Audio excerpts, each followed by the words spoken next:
Olá, bom dia. Hoje é terça-feira, dia 22 de dezembro. A Anvisa publicou ontem a certificação de boas práticas para a fábrica da vacina Coronavac.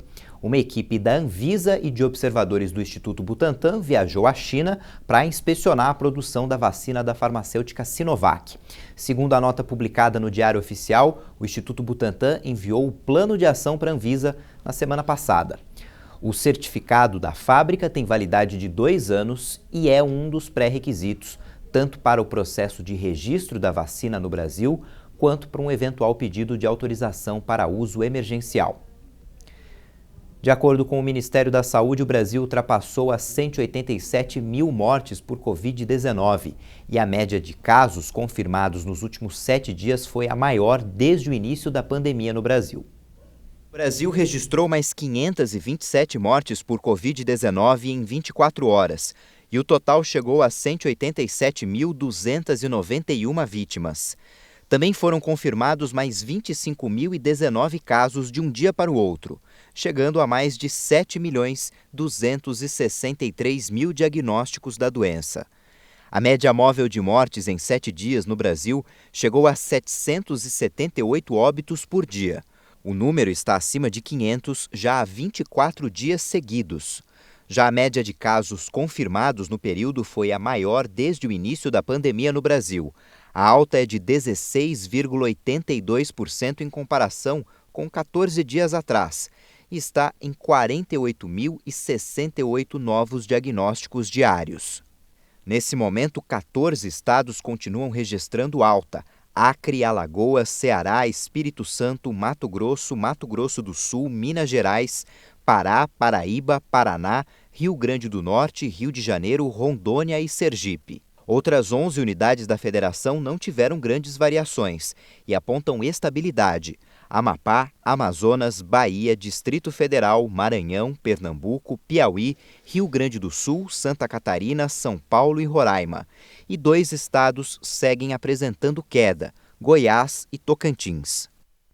A Agência Europeia de Medicamentos aprovou ontem a vacina produzida pela farmacêutica Pfizer em parceria com o laboratório alemão BioNTech. A reunião desta segunda-feira para aprovar o imunizante estava marcada para o dia 29 de dezembro, mas foi antecipada depois da pressão de alguns governos pela demora na autorização. A medida permite que a vacinação comece na União Europeia em 27 de dezembro, como anunciado na semana passada pela presidente da Comissão Europeia, Ursula von der Leyen. Estados Unidos, Reino Unido, Canadá, México, Costa Rica, Equador, Arábia Saudita, Israel, Singapura e Suíça já autorizaram a vacina da Pfizer-BioNTech e alguns já iniciaram as campanhas de vacinação. O responsável pelas situações de emergência da Organização Mundial da Saúde, Michael Ryan, afirmou ontem que a nova variante do coronavírus não está fora de controle. Mesmo que o vírus tenha se tornado um pouco mais eficiente na propagação, ele pode ser parado. O vírus já teve uma taxa de reprodução muito maior em diferentes momentos da pandemia e nós o controlamos. Portanto, essa situação não está, nesse sentido, fora de controle, mas não pode ser deixada por sua própria conta. A nova cepa que levou o governo britânico a soar o alarme carrega uma mutação chamada N501Y na proteína spike do coronavírus. Por meio dela, o vírus se prende às células humanas para penetrá-las. De acordo com o governo britânico, esta cepa pode ser até 70% mais contagiosa. É difícil afirmar se a nova variação nasceu no Reino Unido. Segundo a Organização Mundial da Saúde, foram detectadas formas parecidas em vários países, como Austrália, Dinamarca, Holanda e África do Sul. Os Estados Unidos, país mais atingido pela pandemia no mundo, registraram mais de 18 milhões de casos de Covid-19. O novo recorde foi alcançado em um momento em que os Estados Unidos já deram início à campanha de vacinação, após a concessão da autorização emergencial para as vacinas Pfizer-BioNTech e Moderna. O número de mortes no país passa de 319 mil. O presidente eleito Joe Biden, de 78 anos, recebeu a primeira dose da vacina nesta segunda-feira, ao vivo, diante das câmeras de televisão, como forma de tranquilizar os céticos e dar o exemplo. Foi também o caso do vice-presidente em fim de mandato, o republicano Mike Pence, que foi vacinado na última sexta-feira em público, junto com vários líderes importantes do Congresso dos Estados Unidos.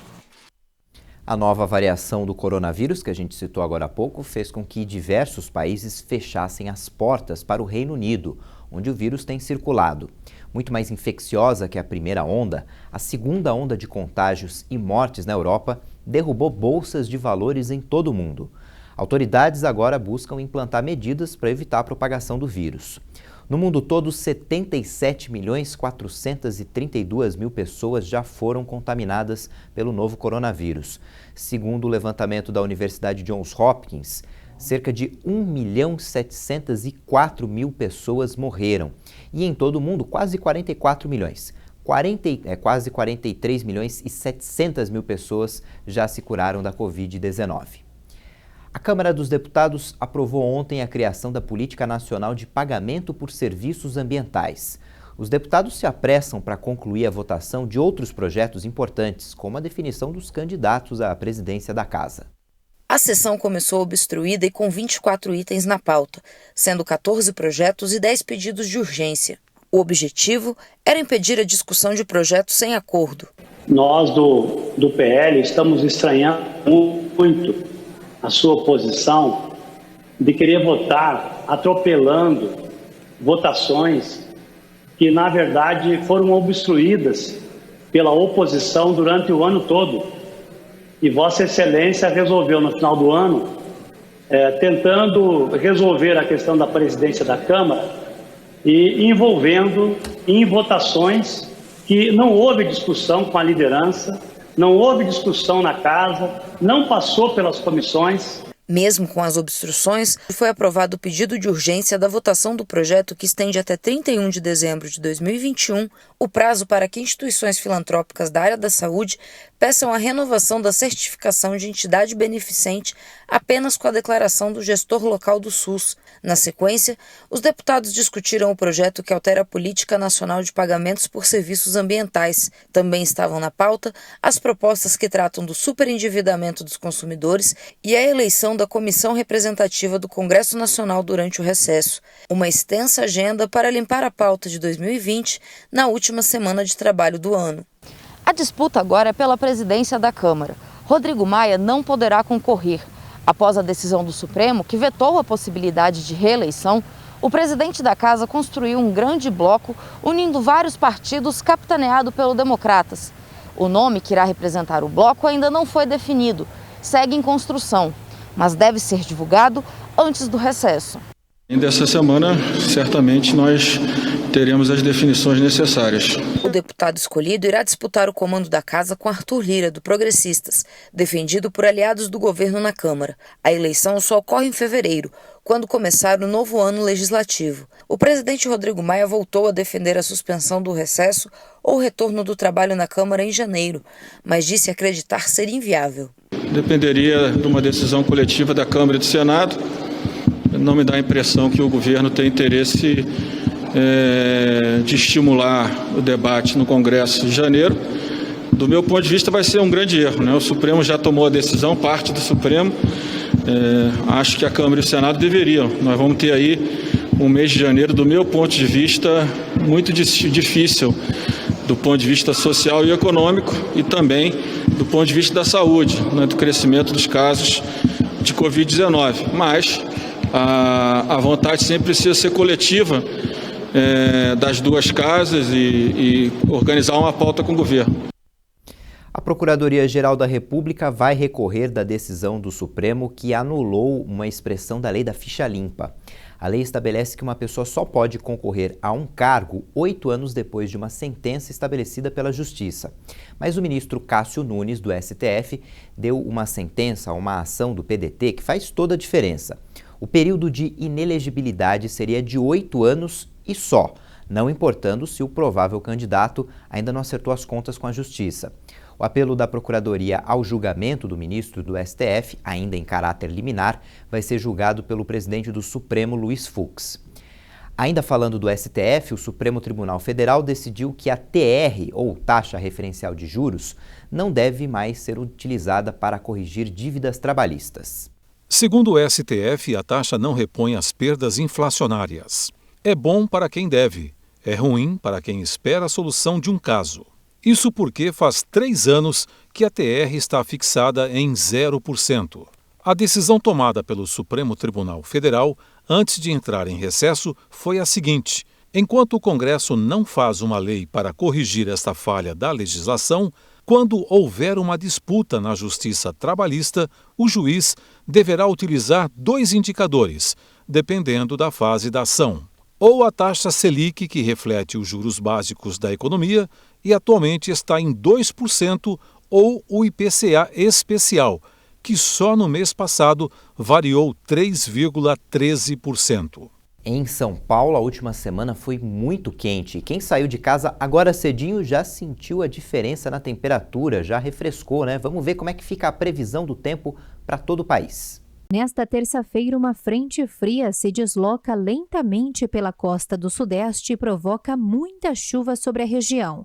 A Climatempo alerta para temporais com potencial para vários transtornos, especialmente no litoral de São Paulo e do Rio de Janeiro, inclusive na capital fluminense. Na região da Grande São Paulo, a expectativa é de chuva fraca moderada, mas que deve acontecer de forma frequente. Há risco de vários temporais a qualquer momento do dia, no interior paulista, no Vale do Paraíba, no extremo sul de Minas e também sobre os estados de Goiás, Mato Grosso e Distrito Federal. Muitas áreas de instabilidade também provocam chuva forte desde cedo no Acre, em Rondônia, no sul do Amazonas, até áreas do Tocantins e do oeste da Bahia. O tempo vai ficar firme pela manhã, mas ocorrem pancadas de chuva isoladas entre a tarde e a noite na região de Campo Grande, no centro-sul de Mato Grosso do Sul, no interior fluminense, na região de Vitória, em Belo Horizonte e também sobre as capitais Teresina, São Luís, Manaus e Boa Vista. Por causa da circulação de ventos,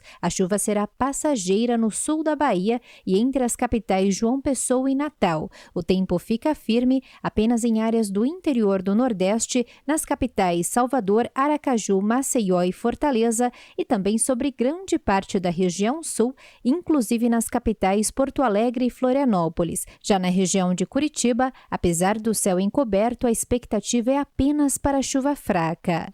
A mínima prevista em São Paulo é de 18 graus e de 24 graus em Cuiabá. A máxima em pleno verão não passa dos 22 graus na capital paulista e dos 20 graus em Curitiba. Começou nas rodovias paulistas a Operação Réveillon e Verão 2021, operação que vai até o dia 17 de fevereiro. A polícia recomenda cancelar viagens desnecessárias nesse período de festas e assim evitar riscos de contaminação pela Covid-19. A previsão é que mais de 3.500.000 veículos circulem nas rodovias litorâneas do estado entre 21 de dezembro e 4 de janeiro. A fiscalização será feita com o uso de drones, além das 1.818 câmeras de fiscalização que abastecem os centros operacionais 24 horas por dia e dos 551 sensores de tráfegos existentes. Haverá ainda reforço de equipamentos com apoio de viaturas, veículos em campos estratégicos, caminhonetes de inspeção e guinchos leves e pesados. Estão previstas 1.400 ações em 110 municípios paulistas, com o objetivo de garantir segurança e conforto durante toda a viagem e combater o transporte clandestino, bem como verificar o cumprimento do protocolo temporário de fiscalização durante a pandemia. Após o avanço no número de casos no estado de São Paulo, o governador do estado, João Dória, está avaliando aumentar a rigidez da quarentena. Hoje, durante a entrevista coletiva, ele deverá anunciar novas regras. Recentemente, todo o estado foi reclassificado para a fase amarela do Plano São Paulo, sendo que o governo estadual foi orientado pelos técnicos de que havia possibilidade de novas regressões, fase vermelha, né? O governo federal arrecadou 140 bilhões de reais em impostos em novembro. É o melhor resultado para o mês em 6 anos. Os principais responsáveis pela alta de 7,3% foram a indústria e a venda de bens. Enquanto a vacinação contra a Covid-19 avança nos Estados Unidos, o presidente eleito Joe Biden recebeu uma vacina contra o novo coronavírus em uma transmissão ao vivo pela televisão. O futuro presidente americano de 78 anos recebeu a vacina da Pfizer no estado de Delaware em uma campanha para aumentar a confiança dos americanos nos imunizantes. Estou fazendo isso para demonstrar que as pessoas devem estar preparadas para tomar a vacina quando ela estiver disponível. Não há com que se preocupar. Estou ansioso pela segunda dose. A Jill também. Ela já tomou a dela mais cedo. Ela adora doses, sei disso. Usando uma máscara dupla, o democrata recebeu a primeira de 2 doses do imunizante. O próximo presidente americano alertou que há um longo caminho a percorrer antes que as vacinas possam realmente deter a propagação do vírus. Ele ainda pediu aos cidadãos que puderem que evitem viajar nesta época de festas de fim de ano. O opositor russo Alexei Navalny afirmou ontem que enganou e desmascarou um agente dos serviços de segurança da Rússia sobre o episódio de envenenamento em agosto.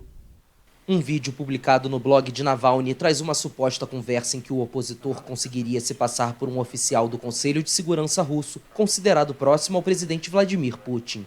O homem do outro lado da linha, alegadamente o agente Konstantin Kudryavtsev, admitiu a tentativa de envenenamento na Sibéria. O interlocutor dá a entender que não participou do envenenamento, mas da destruição de provas posteriormente. Em um comunicado, o FSB denunciou a publicação como falsificação, além de uma provocação planejada com ajuda estrangeira. Navalny passou mal quando estava voando de Tomsk, na Sibéria, para Moscou em 20 de agosto. O comandante do voo decidiu fazer um pouso de emergência para que fosse atendido. De acordo com o suposto agente, essa decisão e a rápida reação dos médicos salvaram a vida do desafeto de Putin. Navalny continua em tratamento na Alemanha pelo ataque, que o deixou à beira da morte. Moscou nega que o opositor tenha sido envenenado e afirma que a substância tóxica do tipo Novichok, detectada em laboratórios ocidentais, não estava presente em seu organismo quando foi atendido na Rússia. Vamos falar de futebol porque ontem um jogo encerrou a 26ª rodada do Campeonato Brasileiro. O Corinthians venceu o Goiás por 2-1 de virada jogando na Neoquímica Arena. Jô, que marcou o segundo gol do Alvinegro, quebrou um jejum de 10 jogos sem marcar. Com a vitória, o Corinthians chegou à 9ª colocação com 36 pontos. O Goiás é o lanterna do campeonato com 20 pontos. Para encerrar o Jornal Toda Hora edição manhã, tem um convite para reforçar, porque é depois de amanhã, em quinta-feira, dia 24, tem o especial de Natal da Igreja Internacional da Graça de Deus. A economia está derretendo e o mundo está em pânico. Assim têm sido os últimos dias diante do desconhecido novo coronavírus. A vida mudou. Existem motivos para agradecer? Deem graças em todas as circunstâncias, pois esta é a vontade de Deus para vocês em Cristo Jesus. Dia 24, você vai se emocionar com uma linda história de gratidão. Especial de Natal, O Engraxate. Essa edição fica por aqui às 10 da manhã no horário de Brasília. Tem outras informações com a Daniela Parisi. Você pode conferir nossas reportagens no YouTube. Tchau, bom dia.